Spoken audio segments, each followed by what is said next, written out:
I have here a G4 iBook, and we are going to install macOS 10.3 Le Tigre onto this machine using another machine. And actually, the machine we're going to use is the G4 iMac. So without wasting any more of your time, let's go ahead and install macOS 10.3 via Firewire. Tighten your pants and pull some bread out of the freezer. It's time to talk about what we're doing. So here we have our iBook and iMac getting plugged in with all the requisite cables. And once plugged in, we're going to go ahead and boot the iBook into target disk mode by hitting power and holding T. You're going to hold it till you see the blue background with the bouncy little logo. Next up, we're going to copy 10.3 to the desktop of the iMac, as it didn't already have it. Hashtag prepared. And with 10.3 copied over, we're going to open up Disk Utility by going to Spotlight and typing in the word disk. And then clicking on Disk Utility. Yeah. So next up, we're going to select the hard drive of the iBook. And then we're going to hit Erase. Make sure it's on macOS Extended Journal. Type in a new name for the drive. And it's up to you if you want to leave the install macOS 9 disk driver in there or not. It doesn't really matter. And then we're going to hit Erase, Erase, and it's actually a fairly quick process. So it just takes a second to pop up and then it's basically done. Yeah.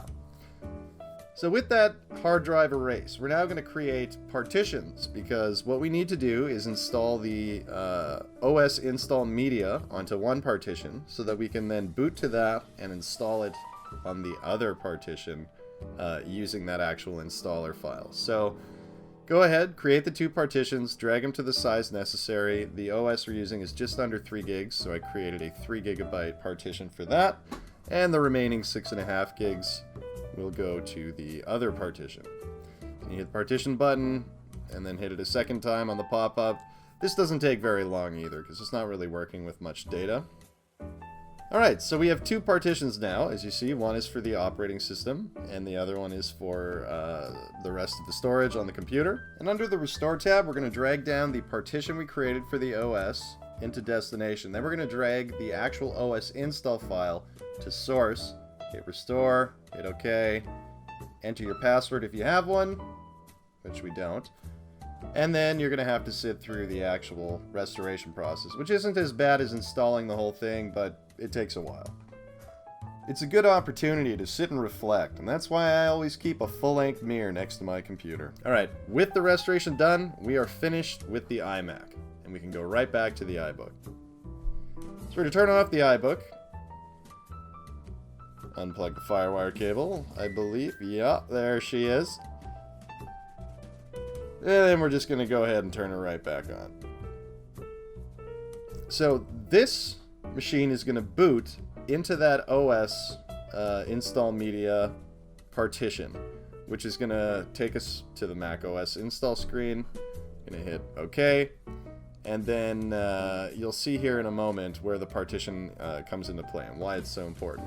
So you hit agree. Now here's the screen where if we hadn't partitioned, there would be no hard drive to select a destination from. So we're going to install it into the 6.5 partition that we had before. The more I look into the mirror, the less I like what I see. And this takes quite a bit of time because we're basically reinstalling Mac OS X. So I just went ahead and sped that up for you. You know what I'm saying. Little speed racer, little Formula One action here, a little Grand Prix Montreal, you know, RIP. She'll be back one day. Alright, we are now booting into a fresh install of Mac OS X Le Tigre. As you can see, there is a very exciting welcome screen with many different languages and a quick seizure warning as I have sped this up, although I guess I'm giving the warning afterward. My apologies. Now, we're going to go ahead and select our country. We're going to tell them, do you own a Mac? No.